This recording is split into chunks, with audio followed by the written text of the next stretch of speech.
Hola, bienvenidos a este vídeo. En este vídeo vamos a resolver un problema bastante sencillo de mínimos condicionados.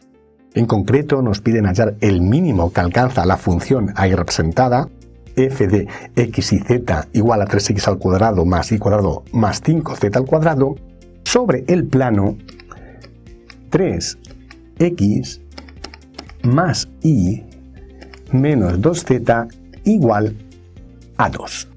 Para resolver este tipo de problemas, básicamente tenemos que utilizar los mínimos condicionados de Lagrange. ¿Qué es lo que nos están pidiendo? Lo que nos están pidiendo es que donde esa función se hace mínimo o máximo, porque al fin y al cabo lo único que tenemos que calcular es un extremo, sea este mínimo o máximo, pero restringido a esto de aquí. Si nos fijamos, la función depende de tres variables y además tenemos la f de x, y z. Por lo tanto, la representación, si pudiéramos, de esa función tendría que ser en 4 dimensiones. Eso no lo podemos visualizar. Pero además esa función tiene un corte, digámoslo así. Le pegamos un tajo que viene determinado por esta restricción de aquí. O si lo preferimos, podemos incluso mudar ese 2 al otro lado de igualdad e igualarlo a 0. Y sigue siendo lo mismo.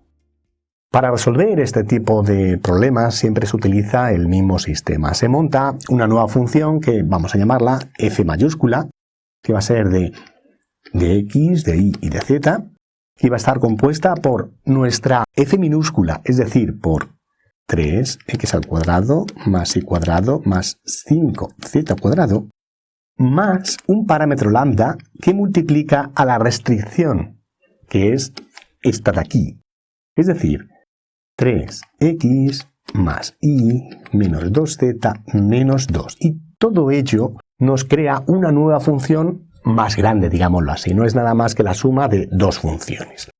Para calcular los extremos lo que tenemos que hacer es las derivadas parciales con respecto de x, con respecto de y con respecto de z de esa función f mayúscula.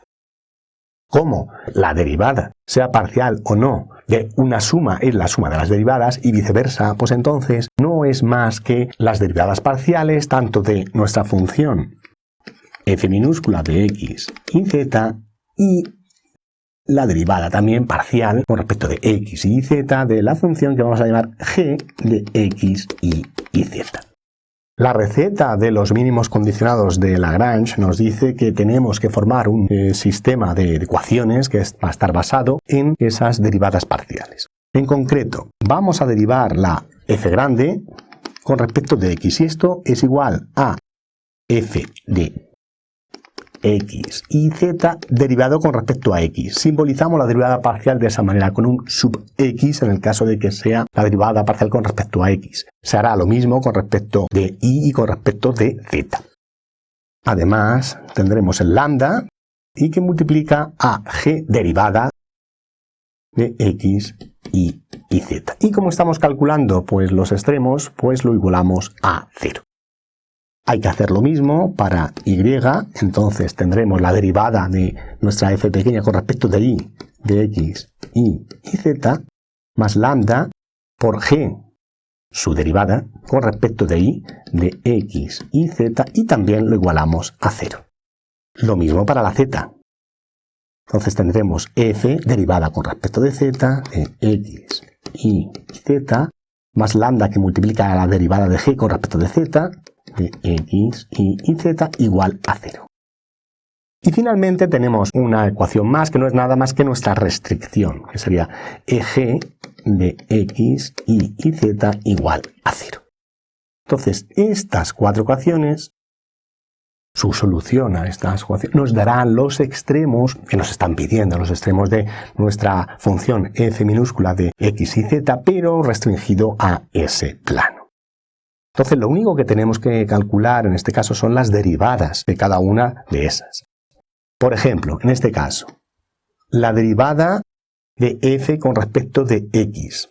Si nos fijamos en la parte de aquí de arriba, esto no depende de x, esto tampoco depende de x. Solamente hay una dependencia con respecto de x en este sumando de aquí. Y la derivada con respecto de x es 6x. Así que tendríamos 6x. más lambda, que multiplica a la derivada de g con respecto de x. Si nos fijamos en este caso, esto de aquí no depende de x, esto tampoco y esto menos aún, pero esto sí. Y eso nos da 3 lambda 3, o lo que es lo mismo, 3 lambda, y eso es igual a 0. Como podemos ver, nuestra primera ecuación es bastante sencilla. Es más, nos va a quedar un sistema lineal de ecuaciones. Esto no es habitual. Aquí da la casualidad de como la función pues, depende de los cuadrados, cuando vamos derivando, pues esos cuadrados desaparecen y nos queda algo lineal, que es fácil de resolver. En general no es así. Con el siguiente caso, lo único que tenemos que hacer es derivar con respecto de y, que sería esto de aquí, porque las otras partes, ni esto ni esto, depende de y. Y eso no es nada más que 2i más lambda que multiplica, y en este caso sería, ¿verdad?, la g, que es esto, y la parte de y solamente es esto. Es una y sin más, y eso no es nada más que lambda 1, que es lambda, igual a 0. Tercer caso, con respecto de z, el único sumando en f es ese de ahí, que dependa de z, los otros dependen de x de ahí, y por lo tanto sus derivadas van a ser nulas. Entonces, si derivamos eso de ahí, ¿qué nos va a dar? 5 por 2, 10, 10z. Más lambda que multiplica ¿a qué? A derivada de g, y esto sería justo esto, que es menos 2 lambda por menos 2, o sea, si somos inteligentes y lo ponemos bonito, menos 2 lambda igual a 0. Y además pues tenemos nuestra g, que es 3x más y menos 2z menos 2 igual a 0. Así que este es nuestro sistema de ecuaciones. La solución a ese sistema de ecuaciones nos dará el mínimo que nos están pidiendo, en concreto pues el extremo, que esperemos que sea un mínimo. Entonces lo único que tenemos que hacer es solucionarlo. En este caso básicamente es un sistema lineal. Esto bastaría aplicar un Gauss o similar para obtener la solución.